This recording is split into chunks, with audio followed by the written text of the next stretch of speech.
د طالبانو ولې له ملي بیرغ سره کرکه ده؟ په کوم اساس او لاملونه یې څه دي؟ په دې اړه ټول مهم او تازه جزئیات په همدې ویډیو کې وګورئ. د ایران ملي بیرغ د شاه واکمنۍ پر مهال هم له همدې رنګونو څخه جوړ و، خو کله چې خمیني اسلامي انقلاب وکړ رنګونو کې یې هیڅ تغییر رانه وسته، یوازې د زمري او لمر پر ځای الله اکبر ورزیات کړ. هند د انګریزانو څخه تر خپلواکۍ وروسته وټاکه او تر اوسه شته. پاکستان چې جوړ شو تر ننه همدا یو بیرغ لري. ډېرې کودتاګانې وشوې اما هیڅ بدلون یې ونه کړ. خو په هند او پاکستان کې لسګونه ګوندونه خپل ګوندي بیرغونه لري چې پر خپل ځای ارزښت لري. هیڅ چا هم په دې هیوادونو حتی د نړۍ په نورو هیوادونو کې هم ملي بیرغ په ګوندي او حزبي بیرغ نه دی تبدیل کړی. زموږ د ګڼو بدبختیو څخه یو دا ده چې دلته هر فکر او ډله چې حاکمه شوې خپل ګوندي ایډیالوژیک بیرغونه یې د ملي بیرغ په توګه په ملت تحمیل کړي. د دې ناوړه کار بنسټ کمونیستانو کېښوده. ملي بیرغ یې مکمل سور رنګ کړ چې کټ مټ د شوروي اتحاد بیرغ ته ورته و.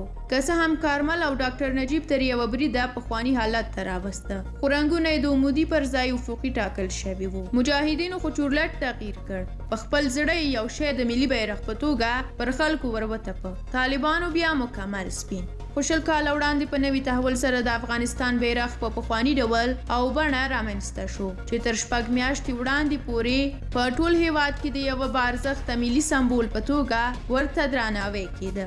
همداراز په ټوله نړۍ کې د افغانانو د ملي هویت په توګه لا تر اوسه پیژندل کیږي. استاد رفیع وایي د ملي بیرغ درې رنګه او له دریو تاریخي دورو او حالاتو څخه ایستل شوي. تورې د استعمار دوره، سورې د افغان ملت د قربانۍ او مبارزې دوره او زرغونې د استقلال خپلواکۍ او سرلوړۍ دوره.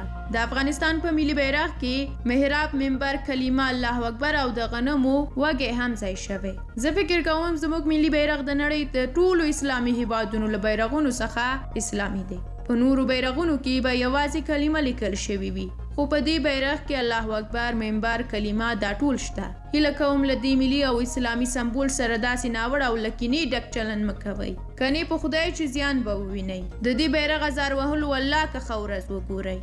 له تاسو هم مننه چې د دې ویډیو لیدونکي وئ. تاسو د ملي بیرغ په اړه که کوم څه ویل لرئ نو په کومنټ کې ولیکئ. د سوله افغان یوټیوب چینل د نورو ویډیوګانو لپاره سبسکرایب تڼۍ هم کېکاږئ. تر بلې ویډیو الله مو مل شه.